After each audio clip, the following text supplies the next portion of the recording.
गुरुदेव, अभी 2 दिन पूर्व एक शोध प्रकाशित हुआ था। विश्व का एक बड़ा समुदाय एकाकी जीवन की ओर अग्रसर हो रहा है। भारत जैसा ओम। हाँ। 2 दिन पूर्व एक शोध प्रकाशित हुआ था।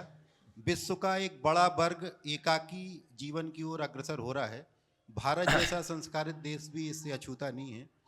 तो क्या ये मानव सभ्यता के लिए कोई संकेत है या एकत्व भावना की तरफ भी ये बढ़ सकते हैं? देखो, एकाकीपन की ओर बढ़ रहा है।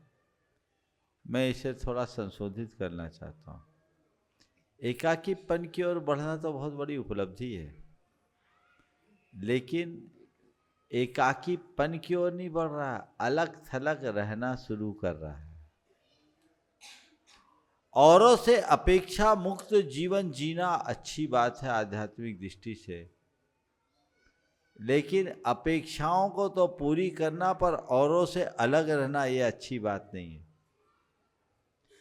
मुझे नहीं मालूम आप किस सोच की बात कर रहे हैं, पर मेरा जितना आपके प्रश्नों से मैं समझ रहा हूँ, मैं यही समझ पा रहा हूँ कि शायद आप ये कहना चाहते हैं कि आगे चलकर हमारी समाज की एक बड़ी पीढ़ी वैवाहिक जीवन जीने से विमुख हो रही है, दाम्पत्य के सूत्र से बंधने में कतरा रहे।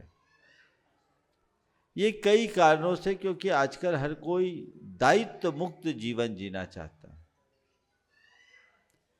और स्वच्छंदता से जीना चाहता है। अगर आपको विवाह नहीं करना है तो ब्रह्मचर्य लो ना, हम स्वागत करेंगे, ये एक आध्यात्मिक उत्क्रांति होगी।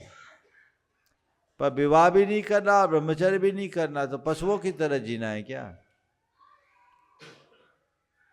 हमारी संस्कृति में विवाह के बंधन में बंधकर मर्यादित जीवन जीने का रास्ता तो बताया, पर विवाह के बिना पशुओं की तरह स्वैर विहारी और स्वच्छंद आचरणी बनने की कोई सलाह नहीं। ये जो एकाकीपन है, ये पथ भ्रष्ट होने का एक निकृष्ट उदाहरण है। इससे आने वाले दिनों में अनेक प्रकार की विकृतियां बढ़ेगी, समाज में अनेक प्रकार की समस्याएं बढ़ेगी। आने वाली जो पीढ़ियां हैं वो कहाँ जाएगी? संतति का क्या होगा? और संतति के अभाव में संस्कृति कैसे आगे बढ़ेगी? हमारी जो धार्मिक, सांस्कृतिक और सामाजिक व्यवस्था है वो सब चरमरा जाएगी। अब जो ग्लोबल सोच बन गई है, उस सोच के परिणाम स्वरूप ये विकृतियां हैं। प्रेम, परस्परता, बंधुत्व, आत्मीयता जैसे उदात्त जीवन मूल्य आज विलुप्त होते जा रहे। फिर अब परिवार कहाँ बचा? व्यक्ति केंद्रित व्यवस्थाएं सारी बहुत तेजी से बनने जा रही है। इसका कुपरिणाम बहुत भयावह होगा। दुर्भाग्य से इन अवधारणाओं को कानूनी मान्यता मिल गई, और कानूनी मान्यता मिल जाने से हमारी पूरी समाज का बंटाधार हो रहा है और हमारी संस्कृति तार तार हो रही। हमें एक जागरूकता का संदेश लोगों के मध्य फैलाने की जरूरत है, अन्यथा आने वाला समय, आपने बोला आधी आबादी, ऐसा एक बड़ा वर्ग तो ये अगर इसी तरह बढ़ता रहे तो आप कल्पना करो आने वाले दिनों में समाज कहाँ जाएगा? जहां व्यक्ति रहेंगे, परिवार नहीं। और जब केवल व्यक्ति व्यक्ति बचेंगे तो समाज में क्या होगा? टकराव और तकरार। हमारी संस्कृति तो पूरे संसार को एक परिवार की तरह देखने की बात की,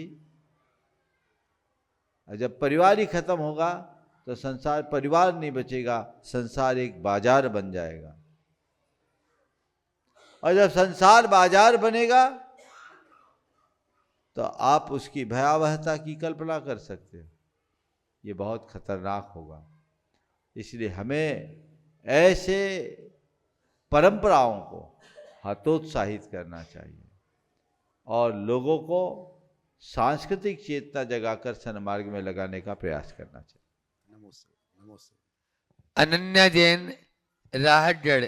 और उसके बाद में हाँ आपकी नजर की गौरव बाल ब्रह्मचारी धीरज जी राहत गुणायतन ट्रस्टी। नमोस्तु महाराज श्री। महाराज श्री, तीर्थंकर भगवान जन्म से 3 ज्ञान के ज्ञानी होते हैं, लेकिन फिर भी वैराग्य के लिए उनको निमित्त की जरूरत क्यों पड़ती है? जैसे आदिनाथ भगवान को नीलांजना की मृत्यु के बाद उनको ऐसा वैराग्य का एहसास हुआ, तो ऐसा क्यों होता है? देखो, ज्ञान होना और ज्ञान का उपयोग करना जरूरी नहीं। ज्ञान तो अभी हमें आपको भी बहुत सारी चीज़ों का है, लेकिन जहाँ जहाँ ज्ञान है वहाँ वहाँ ध्यान जाता है क्या? राग रंग का प्रभाव कुछ ऐसा होता है कि सारा ज्ञान धरा रह जाता है। आदिनाथ भी अपने राज रंग में रम गए, राजकाज में उलझे रहे। इंद्र को चिंता हुई कि 84 लाख वर्ष की आयु, पूर्व की आयु लेके आए, 83 लाख पूर्व निकल गए, ऐसे ही बैठे रहेंगे तो उद्धार कैसे होगा? जगाओ इनको। हाँ, लेकिन उनकी महिमा थी। बाकी सब तो नीलांजना का नृत्य देखते रह गए। आदिनाथ भगवान को नीलांजना की मृत्यु में अपने भीतर की निरंजना दिख गई, निकल गए। यही उनके जीवन का वैशिष्ट्य है, हमें उधर ध्यान देना।